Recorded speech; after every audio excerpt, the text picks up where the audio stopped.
for a couple of hundred years, people were brought up to understand religious freedom as the first freedom.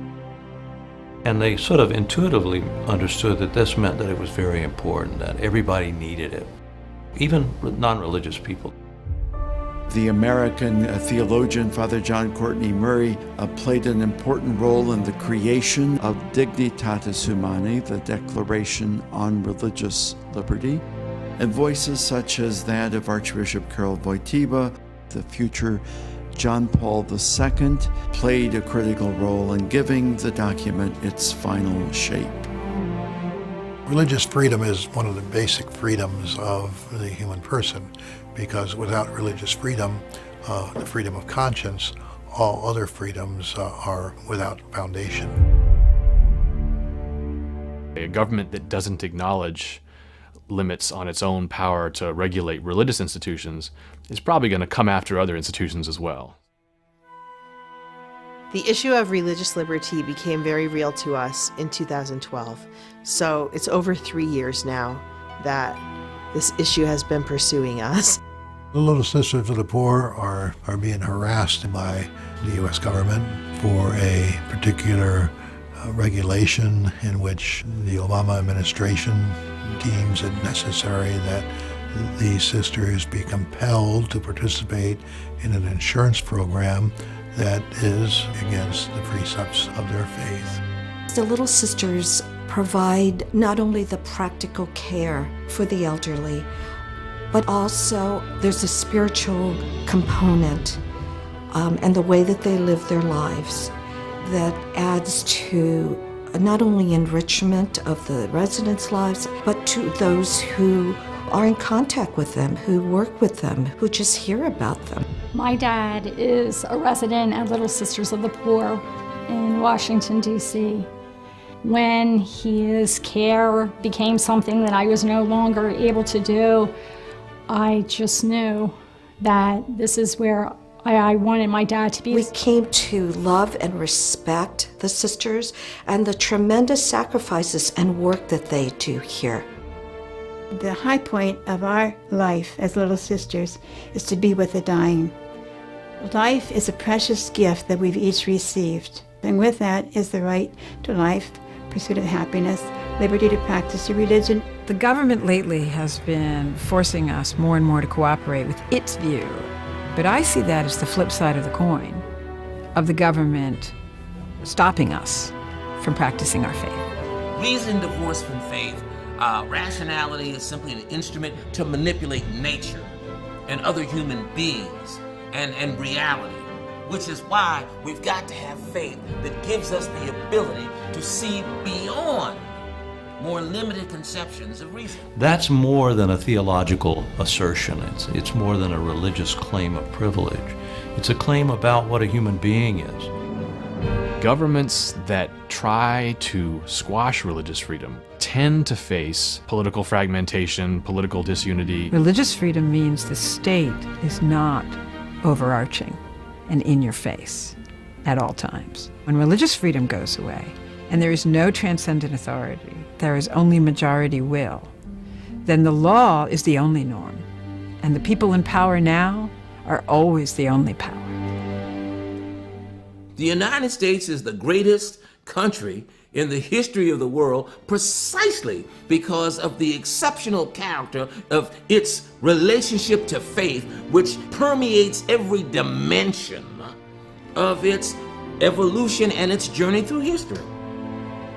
It seems to me the last thing we want to do in America is to move away from the model we've followed for most of our history. It is an important thing to raise up a new generation of Catholics that understand this part of our heritage, both as Catholics and as Americans.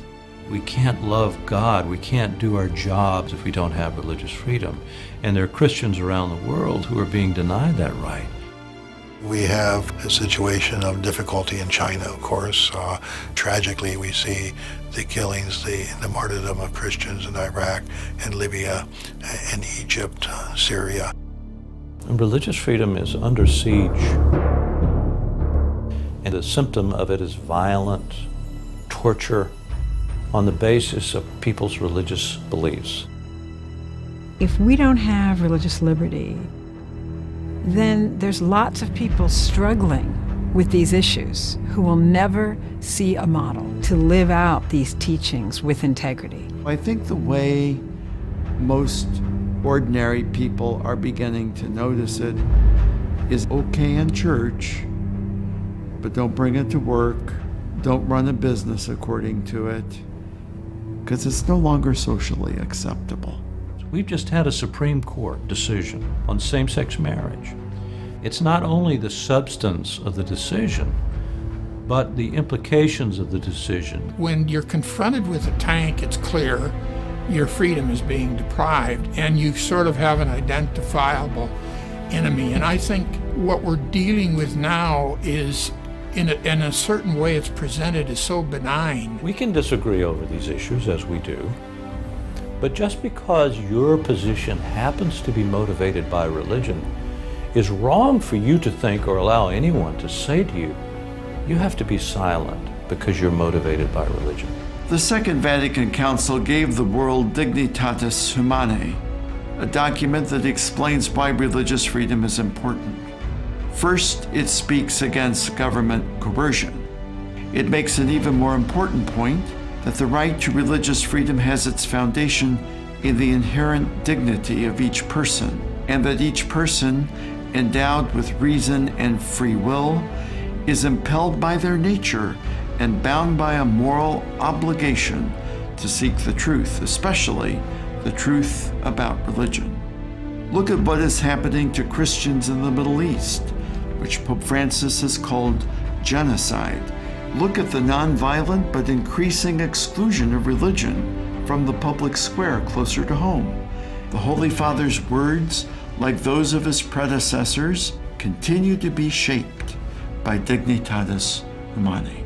It is a document of hope. The dignity of the human person. That's what religious freedom is. Every human being has dignity because he or she is created in the image and likeness of God.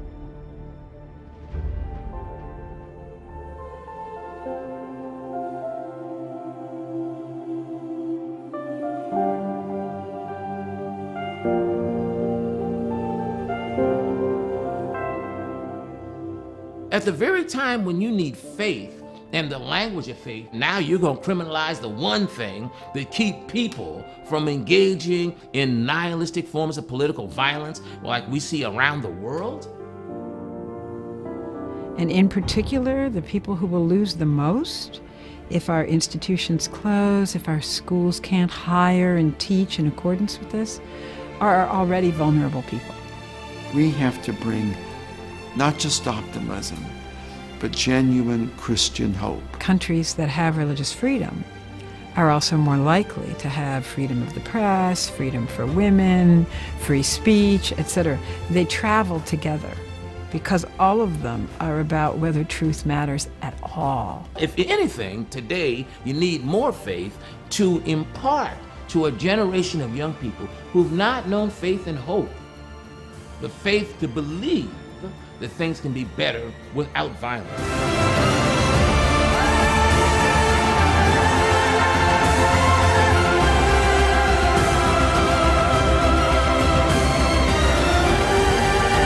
If we cherish it, protect it, know about it, and proclaim it, it will triumph.